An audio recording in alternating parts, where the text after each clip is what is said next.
Alright, so we got a bunch of 1/0 battery cable, if you can see that there, from Excess Power. That's one of our sponsors, and also Remy, our media guy, works there. So I borrowed a hydraulic hose crimper, which is in there. Pittsburgh one, it actually works pretty good. You got a bunch of hose clamps, crimped it on. Don't have the fancy plastic sheathing, but that's okay. So this is the next step in the battery relocation. This is going to go on the terminal in the engine bay, and then we're going to snake it through. There's a firewall grommet. I'll see if I can get the camera under there where the other wires are going. Now, ideally, you would buy a specific grommet for this wire gauge. Drill a hole in the firewall. The wire passes through. It has a nut on each side, and that way there's no chafing of the wire on the frame. But I don't want to drill another hole in the firewall, and also I need to get this done so we can get the motor in. So I am going to wrap the outside of this in some rubber heater hose, just where it passes through the firewall, and then everything will be zip tied, so it shouldn't really move in place aside from some jostling. So I'm going to get this run through, and then I'll try to stick this under there and show you where I'm using the grommet for. Not going to be anything fancy, but we need to get it to the trunk so that we can hook up the circuit breaker and get the battery mounted. So this wire is going to end up coming through down here, and it's going to hook up to that terminal right about there and be out of the way. It goes underneath, and then in the car it goes through this grommet under here. Can't see that, hold on. I have the hardwire fuel pump lines through there as well. So there's a firewall grommet down here. It'll pass through there, and then I'm just going to mark the wire where it's passing through and put a little piece of heater hose on there. Zip tie it on, and then the wire is going to run in these trim panels all the way to the back.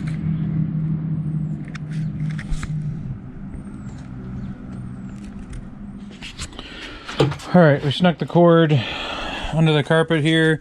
If you actually push it all the way down, you can go under the fuel rail, so this will tuck back up once the other piece is on. So the carpet's closed, we ran it under there. We came through here, came under the seat here, and then we had to take the trunk stuff out because the Forester has these snap panels with all these little storage things. And here's where you can see the hardwired fuel pumps and whatnot. That's the magic sauce there. The double fuel pumps and all that goodness. I need to put the cover back on that actually. So the cord's gonna come up right through here, like all the other ones do, and then I'm either going to mount the battery where the spare tire is so that I can put all, because I can't use this anyway, so I can put all the foam back in, or mount it over here. I'd like to use the foam, but you can't get a good grip on it, so I'm not sure what we're going to do. Sorry, the battery died. I'm probably going to make some sort of detachable bracket for over here, because unfortunately, if I put the bottle over here, which I want to because I want it to be offset from me, then I can't get to the battery super easily because this part needs to lift up and the bottle's bigger than that. But I might be able to make a bracket that's detachable from the bottle so I can just unhook it real quick and pick this up. I still need to do a little bit more thinking on it. I could just mount it right to the lid, put metal under it for strength. That might actually be the best option. And then you just have to lift the whole thing up with the bottle to get to the battery. I shouldn't really need to get to the battery without taking the nitrous out, but that might actually be a better idea, mounting it on this with metal, because then I don't have to cut that foam, and then it will strengthen it up if I put a sheet of metal on the bottom. I'll get back to you guys with what I come up with. Alright, I think I figured it out.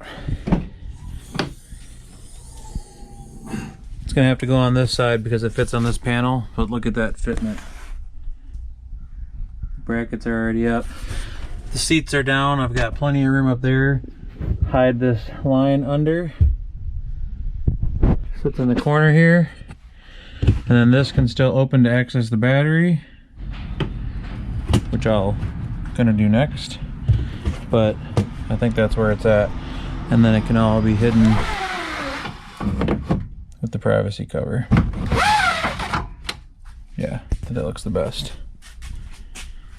The view from the back seat's pretty cool too. Alright, we're going to end today's episode with finishing up. So the nitrous bottle is in place. The cord is now run underneath the carpet and in that pocket. And the battery is installed. So the bracket that I just showed you mounted in nicely. The cord comes around. The circuit breaker is mounted up under here, so it's easy to switch on and off. They all have protective boots on them. The battery has protective boots as well. All I need to do is throw a battery strap over the top to hold it down, but it's in its place, so it can only come up. So yeah, that's nice and clean in there. You don't see it when it's down. I got the bottle warmer on. I gotta hide those two bottles, the wires for the bottle warmer. And then the cord will just poke up through here and go right to the nozzle, but everything's run. It's looking nice and clean. So I think that's a wrap on that one.